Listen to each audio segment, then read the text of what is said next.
अवारीखे खालसा नाल जुड़े समूह दर्शकों का स्वागत है। फतेह प्रवान करो जी। वाहिगुरू जी का खालसा, वाहिगुरू जी की फतेह। सिख धर्म के पुरातन धार्मिक ग्रंथ अते पुस्तकों की लड़ी विचों अज असीं विचार करांगे भाई बाले वाली जन्म साखी बारे। गुरु नानक देव जी के चर्चित नूं चित्रित करन वाली सुप्रसिद्ध पर संदिग्ध इस साखी का सही रूप की है, इस बारे अजे तक कोई तथ्य आधारित खोज सामने नहीं आई। सब तरह दीयां जन्म साखियां नालों इस दीयां हथ लिखतां अधिक मिलदियां हन अते प्रकाशित रूप विच भी सब नालों वध यही मिलदी है। इस दे छपे संस्करणां विच अनेकां स्रोतां तो साखियां लैके उन्हां नूं वड्डे तो वड्डा बनाउण दा यतन कीता जांदा रहा है। इस दियां 3 महत्वपूर्ण हथ लिखतां उपलब्ध हैं। सन 1658 ईस्वी विच लिखी एक पोथी जो स्वर्गवासी श्री प्यारे लाल कपूर, मकान नंबर 2768, गली पिपल महादेव, हौज काजी, दिल्ली की संतान पास सुरक्षित है। यह सन 1724 ईस्वी विच लिखी ये पोथी जो भाई अरदमन सिंह बागड़िया की संतान पास संभाली हुई है। सन 1768 ईस्वी विच लिखी ये पोथी जो पहला महंत राम कृष्ण दास उदासीन आश्रम पश्चिमी दरवाजा पटना पास सुरक्षित सी, पर हुण उन्हां तो मनोहर सिंह मार्को दिल्ली ले आया है। इस साखी दे विषय वस्तु संबंधी संदेह की भावना का आरंभ मनी सिंह जन्म साखी की प्रस्तावना तो हुंदा है। जन्म साखी विच अत अधिक रलिया दे फलसरूप एक बार सिखां ने भाई मनी सिंह अगे अरदास की कि गोष्ठ जन्म साखी विच छोटे मेल वालियां ने कुछ अनुचित गल्लां शामिल कर दित्तियां हन, जिन्हां नूं पढ़ के गुरु जी प्रति सिखां दा विश्वास घट जांदा है। चूक तुसी प्रमाणिक विद्वान हो, इसलिए वस्तु स्थिति का सही ज्ञान कराओ। उत्तर विच भाई मनी सिंह ने दस्सिया कि गुरु ग्रंथ साहिब जी के संपादन वेले पंजवें गुरु ने अपने सिखां अरदास की जो गोष्ठां की मर्यादा कोई होई नहीं, अत 5 मेलों वाले जन्म साखी विच अजुगता पाए के सिखां नूं भरमाए दिंदे होवन तां भाई गुरदास जी नूं बचन होया कि तुसी जन्म साखी दी एक वार करनी, जो गुरु दे सिख इस वार दे अनुसार साखी नूं सुन पढ़नगे तां ही ते भाई गुरदास जी की जो वार है ज्ञान रत्नावली सोई जन्म साखी है। इस तो भली भात स्पष्ट है कि जन्म साखी दीयां गोष्ठां विच हेर फेर करन अते रले पाउण दी संभावना गुरु अर्जन देव जी दे वेले ही पैदा हो गई सी अते गुरु गोबिंद सिंह जी दे वेले तक जन्म साखियां दे कुछ कु अजिहे संस्करण लिखे जा चुके हैं जिन्हां दी प्रमाणिकता बारे सिख श्रद्धालुआं दे मन संकित हो गए हैं। भावें भाई बाले वाली जन्म साखी की संदिग्धता संबंधी भाई मनी सिंह वाली जन्म साखी विच कोई सीधा उल्लेख नहीं है, फिर भी विचार अधीन जन्म साखी विच संकलित साखियां ही दूजियां दे मुकाबले ज़्यादा आपत्तिजनक अते गुरु चर्चित नूं दूषित करन वालियां हन। इसलिए प्रकारांतर नाल यही जन्म साखी सिद्ध हुंदी है जिस प्रति भाई मनी सिंह ने आपत्ति प्रगट की सी। इस तरह इस जन्म साखी की संदिग्धता दे इतिहास का आरंभ भाई मनी सिंह जी वाली जन्म साखी तो हुंदा है। भाई मनी सिंह तो बाद सिख जगत अपनी सुरक्षा लई संघर्षां ते युद्धां विच इतना रुझिया रहा कि उस तो अपने धर्म इतिहास नूं लिखण संबंधी कोई उचित व्यवस्था ही ना हो सकी। महाराजा रणजीत सिंह दे राजगद्दी उत्ते बैठण तक इस संबंधी लगभग उपेक्षा की रुचि ही अपनाई जाती रही, पर महाराजे दे राजकाल वेले जद भाई संतोख सिंह ने अपने सुप्रसिद्ध ग्रंथ गुरु नानक प्रकाश की सिरजना लई स्रोत समग्री की प्रीख्या की तां उन्हां ने बाला जन्म साखी की हंदालिया अते कबीर पंथियां द्वारा जानबुझ के रले पाउण वल उचेचे तौर पर संकेत किया। इस पिछों भाई रतन सिंह भंगू ने प्राचीन पंथ प्रकाश विच, ज्ञानी ज्ञान सिंह ने पंथ प्रकाश विच, डॉक्टर टंच ने आदि ग्रंथ विच इस जन्म साखी विच पाए गए रलिया बारे संकेत दिता है। इन्हां तो बाद प्रोफैसर गुरमत सिंह ने सुधारार्क नां दी मासिक पत्रिका विच इस जन्म साखी बारे विस्तार सहित अपना दृष्टिकोण पेश किया है। अपने लेख दे पूर्वार्थ विच उन्हां ने गुरु नानक देव जी के जन्म दिवस संबंधी ज्योतिष विद्या अते जन्म कुंडली के आधार ते विशेषण किया है अते विसाख महीने की तिथि नूं सही सिद्ध किया है अते उत्तरार्ध विच इस जन्म साखी की संदिग्धता के कारणों उत्ते प्रकाश पाया है। इस जन्म साखी की संदिग्धता के इतिहास का व्यवस्थित अते लगभग अंतिम रूप कतक के विसाख पुस्तक राही 1912 विच पेश किया गया है। इस दे लेखक भाई करम सिंह हिस्टोरीयन ने इस दी संदिग्धता के कारणों नूं अगे लिखे 8 भागां विच वंडिया है। असंभव घटनावां, भूगोल संबंधी भुल्लां, खंगोल संबंधी भुल्लां, अयोग गल्लां, गुरु नानक विरुद्ध गल्लां, हिसाब संबंधी भुल्लां, ज्योतिष संबंधी भुल्लां अते इतिहास संबंधी भुल्लां। इस जन्म साखी के आरंभ विच लिखी उथानिका इस दे कर्तृत्व अते रचना काल विच संकेत करती है। जिमें जन्म साखी श्री गुरु बाबे नानक जी की संमत 1582 1582 मित बैसाख सुदी पंचमी पोथी लिखी पेंडे मोखे सुल्तानपुर के खतरी गुरु अंगद लिखवाई। पेंडा मोखा वाले संधू जट्टे नाल राय भोए दी तलवंडी आया आहा। गुरु अंगद जी ने ढूंढ के लथा आहा। 2 महीने 17 दिन लिखा दिया अगे आहे। जो हकीकत आही जिथे जिथे फिरे ताहे तिथो तिथो दी हकीकत सहज नाल भाई वाले लिखाई। इस जन्म साखी विच वाले द्वारा दिता सारा विवरण अन्य पुरुष विच अंकित किया गया है। जे ये साखी बाले दी अपनी लिखवाई हुंदी तां विवरण प्रथम पुरुष विच दिता हुंदा। इस तो इलावा इस विच साखियां दा क्रम बहुत अव्यवस्थित है। कई महत्वपूर्ण साखियां संकलित ही नहीं होईयां। करतारपुर की स्थापना का उल्लेख भी नहीं है।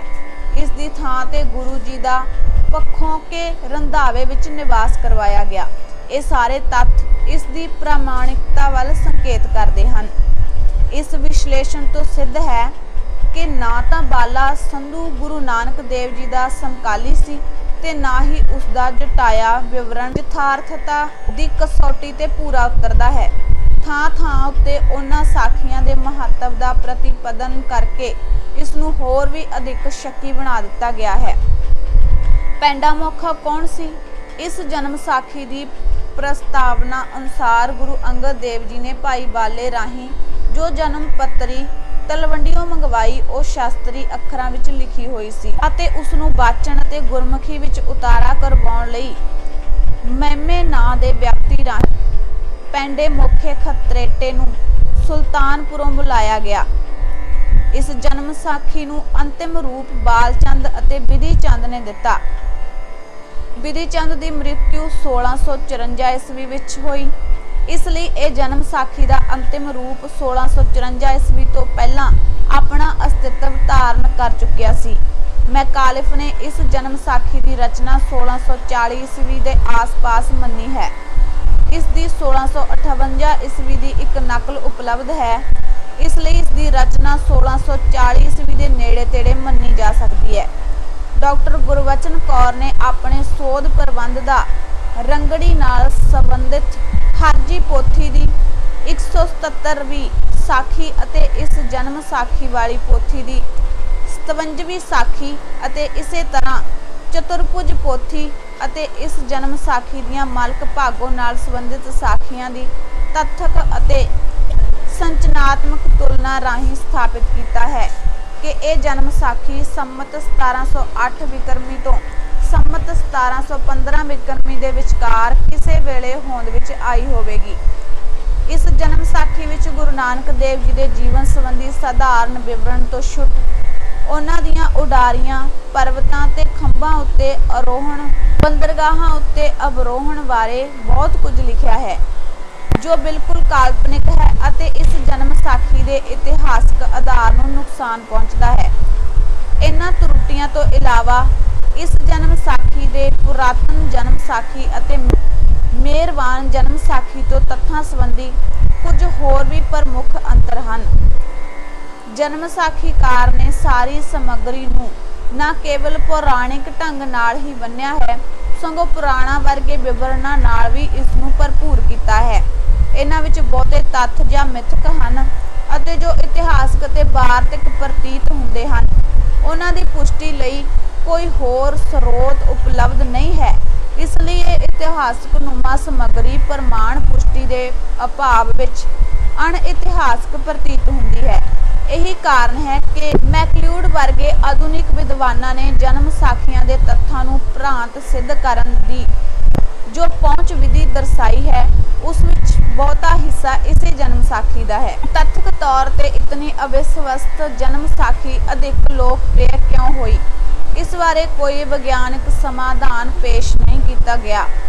ਮੇਰੀ ਜਾਂਚੇ ਪੁਰਾਤਨ ਜਨਮ ਸਾਖੀ ਵਿਚਲੇ ਕਥਾ ਰਸ ਦੇ ਅਭਾਵ ਨੇ ਉਸ ਨੂੰ ਲੋਕਪ੍ਰਿय ਨਾ ਹੋਣ ਦਿੱਤਾ।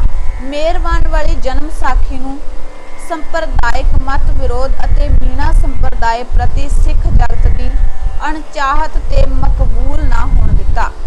ਇਸ ਜਨਮ ਸਾਖੀ ਦੀ ਅਧਿਕ ਪ੍ਰਸਿੱਧੀ ਦੇ 3 ਕਾਰਨ ਪ੍ਰਤੀਤ ਹੁੰਦੇ ਹਨ। ਇੱਕ ਇਹ ਕਿ ਇਸ ਵਿੱਚ ਬਾਕੀਆਂ ਨਾਲੋਂ ਕਥਾ ਅੰਸ਼ ਕਿਤੇ ਅਧਿਕ ਹੈ। ਦੂਜੇ, ਇਸ ਦੀ ਪੌਰਾਣਿਕ ਭਾਵਨਾ ਯੁੱਗ ਦੀ ਸ਼ਰਧਾ ਬਿਰਤੀ ਦੇ ਬਹੁਤ ਅਨੁਰੂਪ ਰਹੀ ਹੈ, ਕਿਉਂਕਿ ਇਸ ਨਾਲ ਅਵਸ਼ਕ ਵਿਸਮਾਦੀ ਵਾਯੂਮੰਡਲ ਸਿਰਜਿਆ ਜਾ ਸਕਿਆ ਸੀ। ਤੀਜੇ, ਇਸ ਨੂੰ ਗੁਰੂ ਅੰਗਦ ਦੇਵ ਜੀ ਦੁਆਰਾ ਲਿਖਵਾਏ ਜਾਣ ਦਾ ਕਥਨ ਲੋਕ ਸਵੀਕ੍ਰਿਤ ਲਈ ਪ੍ਰੇਰਨਾ ਦਿੰਦਾ ਹੈ। ਇਸ ਜਨਮ ਸਾਖੀਕਾਰ ਨੇ ਗੁਰੂ ਨਾਨਕ ਦੇਵ ਜੀ ਦੇ ਸਰੂਪ ਨੂੰ ਚਿੱਤਰਦਿਆਂ ਉਹੀ ਨਰ ਤੋਂ ਨਾਰਾਇਣ ਵਾਲੀ ਪੂਰਵਵਰਤੀ ਪ੍ਰਵਿਰਤੀ ਅਪਣਾਈ ਹੈ। ਫਰਕ ਇਹ ਹੈ ਕਿ ਇਸ ਦੇ ਲੇਖ ਨਾਰਾਇਣਤਵ ਲਈ ਨਾ ਇਤਨਾ ਹੋਰਨਾਂ ਪਾਤਰਾਂ ਜਾਂ ਘਟਨਾਵਾਂ ਨੂੰ ਵਰਤਿਆ ਹੈ ਅਤੇ ਨਾ ਹੀ ਅਧਿਆਤਮਕ ਪਰਿਚਰਚਾ ਜਾਂ ਬਾਣੀ ਮਹਾਤਮ ਦੇ ਪ੍ਰਸੰਗਾਂ ਵਿੱਚ ਗੁਰੂ ਨਾਨਕ ਦੇਵ ਜੀ ਦੇ ਚਰਿੱਤਰ ਵਿੱਚ ਅਲੌਕਿਕਤਾ ਨੂੰ ਚਿਤਰਿਆ ਹੈ। ਜਿਤਨਾ ਆਪਣੇ ਮੰਤਵ ਲਈ ਉਸਨੇ ਪੌਰਾਣਿਕ ਜੁਗਤ ਨੂੰ ਵਰਤਿਆ ਹੈ। ਚਰਿੱਤਰਗਤ ਵਿਚਿੱਤਰਤਾ ਅਤੇ ਅਦਭੁਤ ਘਟਨਾ ਸੰਯੋਜਨ ਇਸ ਪੌਰਾਣਿਕ ਜੁਗਤ ਦੀਆਂ ਆਧਾਰ ਵਿਧੀਆਂ ਹਨ। ਫਲਸਰੂਪ ਇਤਿਹਾਸਿਕ ਸੱਤਤਾ ਦੇ ਦਰਸ਼ਨ ਇਸ ਜਨਮ ਸਾਖੀ ਵਿੱਚ ਬਹੁਤ ਘੱਟ ਹੁੰਦੇ ਹਨ।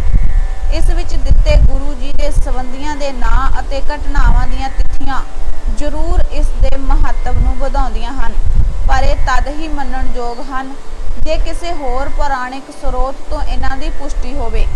ਗੈਰ ਸਮਕਾਲੀਆਂ ਨਾਲ ਗੁਰੂ ਜੀ ਦੀ ਭੇਟ ਕਰਾਉਣ ਅਤੇ ਹੋਰ ਗੁਰੂ ਸਾਹਿਬਾਨ ਜਾਂ ਸਾਧਕਾਂ ਦੀ ਬਾਣੀ ਨੂੰ ਗੁਰੂ ਨਾਨਕ ਦੇਵ ਜੀ ਦੇ ਮੁਖ ਤੋਂ ਉਚਾਰਨ ਦੀ ਪੂਰਵਵਰਤੀ ਜਨਮ ਸਾਖੀਆਂ ਵਾਲੀ ਪ੍ਰਵਿਰਤੀ ਇਸ ਵਿੱਚ ਵੀ ਮੌਜੂਦ ਹੈ। ਇਸ ਨਾਲ ਵੀ ਇਤਿਹਾਸਿਕਤਾ ਦਾ ਅੰਸ਼ ਜ਼ਰੂਰ ਘਟਿਆ ਹੈ। ਸਾਹਿਤਕ ਦ੍ਰਿਸ਼ਟੀ ਤੋਂ ਭਾਵੇਂ ਇਹ ਜਨਮ ਸਾਖੀ ਪਰੰਪਰਾ ਨੂੰ ਅੱਗੇ ਤੋਰਨ ਵਾਲੀ ਇੱਕ ਮਹੱਤਵਪੂਰਨ ਕੜੀ ਹੈ, ਪਰ ਇਸ ਵਿੱਚ ਉਹ ਸਾਹਿਤਕ ਸੋਹਜ ਅਤੇ ਅਭਿਵਿਅਕਤੀ ਜਲਾਲ ਨਹੀਂ ਮਿਲਦਾ ਜਿਸ ਦੇ ਦਰਸ਼ਨ ਸਾਨੂੰ ਪੁਰਾਤਨ ਜਨਮ ਸਾਖੀ ਵਿੱਚ ਹੁੰਦੇ ਹਨ। ਇਸ ਵਿੱਚ ਸਾਖੀਆਂ ਦੇ ਸੰਦਰਭ ਵਿੱਚ ਕਈ ਗੋਸ਼ਟਾਂ ਲਿਖੀਆਂ ਮਿਲ ਜਾਂਦੀਆਂ ਹਨ, ਜਿਨ੍ਹਾਂ ਵਿੱਚੋਂ ਕੁਝ ਕੁ ਪ੍ਰਮੁੱਖ ਹਨ। ਸੇਖ ਬ੍ਰਹਮ ਨਾਲ ਗੋਸ਼ਟ, ਕਲਯੁਗ ਨਾਲ ਗੋਸ਼ਟ, ਰਾਜੇ ਸ਼ਿਵਨਾਭ ਨਾਲ ਗੋਸ਼ਟ, ਮੱਕੇ ਦੀ ਗੋਸ਼ਟ, ਮਦੀਨੇ ਦੀ ਗੋਸ਼ਟ ਆਦਿ। ਇਹਨਾਂ ਵਿੱਚੋਂ ਕਈ ਗੋਸ਼ਟਾਂ ਸੁਤੰਤਰ ਰੂਪ ਵਿੱਚ ਲਿਖੀਆਂ ਹੋਈਆਂ ਮਿਲਦੀਆਂ ਹਨ। ਪਰਮਾਰਥ ਲਿਖਣ ਦੀ ਪਰੰਪਰਾ ਇਸ ਵਿੱਚ ਮਿਹਰਬਾਨ ਵਾਲੀ ਜਨਮ ਸਾਖੀ ਤੋਂ ਬਹੁਤ ਘੱਟ ਹੈ। ਅਸਲ ਵਿੱਚ ਪੁਰਾਤਨ ਜਨਮ ਸਾਖੀ ਚਮਤਕਾਰਯੁਕਤ ਘਟਨਾ ਵਰਣਨ ਤੇ ਬਲ ਦਿੰਦੀ ਹੈ। ਮਿਹਰਬਾਨ ਵਾਲੀ ਜਨਮ ਸਾਖੀ ਪਰਮਾਰਥ ਲਿਖਣ ਨੂੰ ਆਪਣਾ ਰਚਨਾ ਉਦੇਸ਼ ਮਿਥਦੀ ਹੈ ਅਤੇ ਬਾਲੇ ਵਾਲੀ ਜਨਮ ਸਾਖੀ ਪੌਰਾਣਿਕ ਵਾਯੂਮੰਡਲ ਸਿਰਜਣ ਵਿੱਚ ਸਫਲ ਮਨੋਰਥ ਹੋਈ ਹੈ। ਗੁਰਬਾਣੀ ਦੀਆਂ ਤੁਕਾਂ ਦੇ ਕੇ ਮਤ ਪ੍ਰਪਾਦਨ ਕਰਨ ਅਤੇ ਬਾਣੀ ਤੁਕਾਂ ਦੀ ਪ੍ਰਸਤਾਵਨਾ ਵਜੋਂ ਸਾਖੀ ਘੜਨ ਦੀ ਪ੍ਰਵਿਰਤੀ ਪੂਰਵਵਰਤੀ ਜਨਮ ਸਾਖੀਆਂ ਵਾਲੀ ਹੀ ਹੈ। ਇਸ ਸਾਖੀਕਾਰ ਸਾਹਮਣੇ ਪੁਰਾਤਨ ਜਨਮ ਸਾਖੀ ਅਤੇ ਮਿਹਰਬਾਨ ਵਾਲੀ ਜਨਮ ਸਾਖੀ ਨਮੂਨੇ ਵਜੋਂ ਮੌਜੂਦ ਹਨ। ਉਹਨਾਂ ਦਾ ਇਸ ਸਾਖੀਕਾਰ ਦੁਆਰਾ ਅਨੁਕਰਨ ਹੋ ਜਾਣਾ ਸੁਭਾਵਿਕ ਹੈ। ਮਿਹਰਬਾਨ ਵਾਲੀ ਜਨਮ ਸਾਖੀ ਤੋਂ ਇਸਨੇ ਬਾਣੀ ਤੁਕਾਂ ਤੋਂ ਉਪਰੰਤ ਕਿਤੇ ਕਿਤੇ ਪਰਮਾਰਥ ਦੇਣ ਦੀ ਪ੍ਰਵਿਰਤੀ ਸਧਾਰਨ ਰੂਪ ਵਿੱਚ ਗ੍ਰਹਿਣ ਕੀਤੀ ਹੈ ਅਤੇ ਪੁਰਾਤਨ ਜਨਮ ਸਾਖੀ ਤੋਂ ਵਰਣਨ ਵਿਧੀ, ਕਥਾ ਸਿਰਜਣਾ ਅਤੇ ਵਾਕ ਵਿਧਾਨ ਦੇ ਢੰਗ ਨੂੰ ਅਪਣਾਇਆ ਹੈ।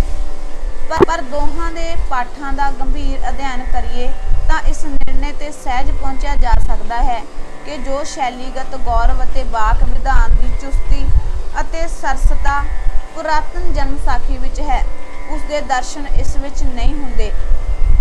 ਇਸ ਵਿਰਲਾ ਵਿਵਰਣ ਸਧਾਰਨ ਕਥਨ ਮਾਤਰ ਰਹਿ ਜਾਂਦਾ ਹੈ।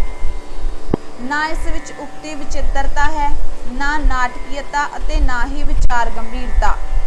ਇਸ ਜਨਮ ਸਾਖੀ ਦੀ ਸ਼ੈਲੀਗਤ ਮਹੱਤਵਪੂਰਨ ਵਿਸ਼ੇਸ਼ਤਾ ਇਹ ਹੈ ਕਿ ਇਸ ਵਿੱਚ ਲੇਖਕ ਨੇ ਪਰਿਵਾਰਕ ਦਵੰਦ, ਗਿਲੇ ਗੁਲਾਮੇ, ਪਤੀ ਪਤਨੀ ਦੀ ਕਸਾਵਟ, ਸਰੀਕੇ ਵਾਲਿਆਂ ਦੇ ਵਿਅੰਗ, ਤੀਵੀਂ ਦੀਆਂ ਸਮੱਸਿਆਵਾਂ ਆਦਿ ਦਾ ਬੜੀ ਨੀਝ ਨਾਲ ਚਿੱਤਰਣ ਕੀਤਾ ਹੈ। ਅਜਿਹੇ ਚਿੱਤਰਣ ਵਿੱਚ ਬੜਾ ਯਥਾਰਥ ਵਾਤਾਵਰਨ ਸਿਰਜਿਆ ਜਾ ਸਕਿਆ ਹੈ। ਇਹਨਾਂ ਪ੍ਰਸੰਗਾਂ ਵਿੱਚ ਭਾਸ਼ਾ ਦੀ ਪਾਤਰ ਅਤੇ ਪ੍ਰਸੰਗ ਅਨੁਕੂਲ ਹੈ। ਅਜਿਹੇ ਭਾਵਨਾਪੂਰਨ ਸਥਲ ਭਾਵੇਂ ਪੁਰਾਤਨ ਜਨਮ ਸਾਖੀ ਵਿੱਚ ਵੀ ਮਿਲ ਜਾਂਦੇ ਹਨ, ਜਿਵੇਂ ਗੁਰੂ ਨਾਨਕ ਦੇਵ ਜੀ ਦੇ ਸੁਲਤਾਨਪੁਰ ਜਾਣ ਵੇਲੇ ਉਹਨਾਂ ਦੀ ਪਤਨੀ ਦੀ ਭਾਵ ਅਭਿਵਿਅਕਤੀ, ਮਾਤਾ ਪਿਤਾ ਨਾਲ ਗੁਰੂ ਨਾਨਕ ਦੇਵ ਜੀ ਦੀ ਮੁਲਾਕਾਤ ਆਦਿ। ਪਰ ਪੁਰਾਤਨ ਜਨਮ ਸਾਖੀ ਦਾ ਵਿਵਰਣ ਬੜਾ ਸੰਖਿਪਤ, ਨਾਟਕੀ ਅਤੇ ਰਸਯੁਕਤ ਹੈ। ਇਸ ਜਨਮ ਸਾਖੀ ਦੇ ਅਜਿਹੇ ਸਥਲ ਭਾਵੇਂ ਇਤਨੇ ਸੰਖਿਪਤ, ਨਾਟਕੀ ਅਤੇ ਰਸਯੁਕਤ ਨਹੀਂ ਬਣ ਸਕੇ, ਪਰ ਇਹਨਾਂ ਵਿੱਚ ਧਰਤੀ ਦੀ ਛੋਹ ਅਤੇ ਯਥਾਰਥਤਾ ਦੀ ਛਾਪ ਅਧਿਕ ਪ੍ਰਤੀਤ ਹੁੰਦੀ ਹੈ। ਭਾਸ਼ਾ ਦੇ ਪੱਖੋਂ ਇਸ ਜਨਮ ਸਾਖੀ ਦਾ ਆਪਣਾ ਮਹੱਤਵ ਹੈ। ਪੁਰਾਤਨ ਜਨਮ ਸਾਖੀ ਵਿੱਚ ਅਰਬੀ, ਫਾਰਸੀ ਦੀ ਖੁੱਲ੍ਹ ਦੇ ਕੇ ਵਰਤੋਂ ਹੋਈ ਹੈ ਅਤੇ ਮਿਹਰਬਾਨ ਵਾਲੀ ਜਨਮ ਸਾਖੀ ਵਿੱਚ ਅਧਿਕਾਂਸ਼ ਸ਼ਬਦਾਵਲੀ ਭਾਰਤੀ ਪਰੰਪਰਾ ਦੀ ਹੈ। ਕਿਤੇ ਕਿਤੇ ਹੀ ਅਰਬੀ, ਫਾਰਸੀ ਦੇ ਸ਼ਬਦ ਦ੍ਰਿਸ਼ਟੀਗੋਚਰ ਹੁੰਦੇ ਹਨ। ਇਹ ਜਨਮ ਸਾਖੀ ਦੋਹਾਂ ਦੀ ਮੱਧਵਰਤੀ ਹੈ। ਇਸ ਵਿੱਚ ਅਰਬੀ, ਫਾਰਸੀ ਦੀ ਵਰਤੋਂ ਹੋਈ ਹੈ ਅਤੇ ਭਾਰਤੀ ਸ਼ਬਦਾਵਲੀ ਦਾ ਵੀ ਯਥਾ ਸੰਭਵ ਲਾਭ ਉਠਾਇਆ ਗਿਆ ਹੈ। ਕਿਸੇ ਇੱਕ ਭਾਸ਼ਾ ਵੱਲ ਪੂਰਵਵਰਤੀ ਜਨਮ ਸਾਖੀਆਂ ਵਾਂਗ ਉਲਾਰ ਨਹੀਂ ਰਿਹਾ। ਪੁਰਾਤਨ ਜਨਮ ਸਾਖੀ ਦੇ ਲੇਖਕ ਨੇ ਲਹਿੰਦੀ ਉਪਭਾਸ਼ਾ ਦੀ ਸ਼ਬਦਾਵਲੀ ਅਤੇ ਵਿਆਕਰਨ ਨੂੰ ਆਮ ਵਰਤਿਆ ਹੈ। ਮਿਹਰਬਾਨ ਵਾਲੀ ਜਨਮ ਸਾਖੀ ਸਾਧ ਭਾਖਾ ਤੋਂ ਅਧਿਕ ਪ੍ਰਭਾਵਿਤ ਹੈ, ਪਰ ਪ੍ਰਸਤੁਤ ਜਨਮ ਸਾਖੀ ਦੀ ਭਾਸ਼ਾ ਅਧਿਕ ਕੇਂਦਰੀ ਹੈ ਅਤੇ ਯੁੱਗ ਦੇ ਪ੍ਰਭਾਵ ਕਰਕੇ ਲਹਿੰਦੀ ਦੀ ਸ਼ਬਦਾਵਲੀ ਅਤੇ ਵਿਆਕਰਨ ਦੀ ਛਾਇਆ ਵੀ ਕਿਤੇ ਕਿਤੇ ਮਿਲਦੀ ਹੈ। ਇਸੇ ਕਰਕੇ ਇਸ ਦਾ ਸਰੂਪ ਪਹਿਲੀਆਂ ਦੋਹਾਂ ਜਨਮ ਸਾਖੀਆਂ ਨਾਲੋਂ ਆਧੁਨਿਕ ਪੰਜਾਬੀ ਦੇ ਬਹੁਤ ਨੇੜੇ ਹੁੰਦਾ ਗਿਆ ਹੈ। ਪ੍ਰਸੰਗ ਅਤੇ ਪਾਤਰ ਅਨੁਸਾਰ ਸਾਖੀਕਾਰ ਨੇ ਸ਼ਬਦਾਵਲੀ ਦਾ ਰੂਪ ਬਦਲਿਆ ਵੀ ਹੈ। ਲਹਿੰਦੇ ਦੇ ਇਲਾਕੇ ਦੇ ਜਗਿਆਸੂਆਂ ਨਾਲ ਗੱਲਬਾਤ ਲਹਿੰਦੀ ਪ੍ਰਭਾਵਿਤ ਹੈ। ਮੁਸਲਮਾਨਾਂ ਅਤੇ ਪੱਛਮੀ ਇਲਾਕੇ ਦੇ ਜਗਿਆਸੂਆਂ ਨਾਲ ਫਾਰਸੀ ਦੀ ਸ਼ਬਦਾਵਲੀ ਨਾਲ ਅਰਬੀ ਨਾਲ ਲੱਦੀ ਹੋਈ ਭਾਸ਼ਾ ਵਿੱਚ ਗੱਲਬਾਤ ਕੀਤੀ ਹੈ। ਸਾਧਾਂ, ਨਾਥਾਂ, ਜੋਗੀਆਂ ਤੇ ਭਾਰਤੀ ਜਗਿਆਸੂਆਂ ਨਾਲ ਵਿਚਾਰ ਵਟਾਂਦਰਾ ਕਰਨ ਵੇਲੇ ਭਾਸ਼ਾ ਦੀ ਨੁਹਾਰ ਸੁਧੂਕੜੀ ਹੋ ਗਈ ਹੈ। ਸਿੱਖ ਤਵਾਰੀਖ ਵਿੱਚੋਂ ਨਵਾਂ ਵਿਸ਼ਾ ਲੈ ਕੇ ਜਲਦ ਹਾਜ਼ਰ ਹੁੰਦੇ ਹਾਂ। ਤੁਸੀਂ ਜੁੜੇ ਰਹੋ ਤਵਾਰੀਖੇ ਖਾਲਸਾ ਦੇ ਨਾਲ। ਵਾਹਿਗੁਰੂ ਜੀ ਕਾ ਖਾਲਸਾ, ਵਾਹਿਗੁਰੂ ਜੀ ਕੀ ਫਤਿਹ।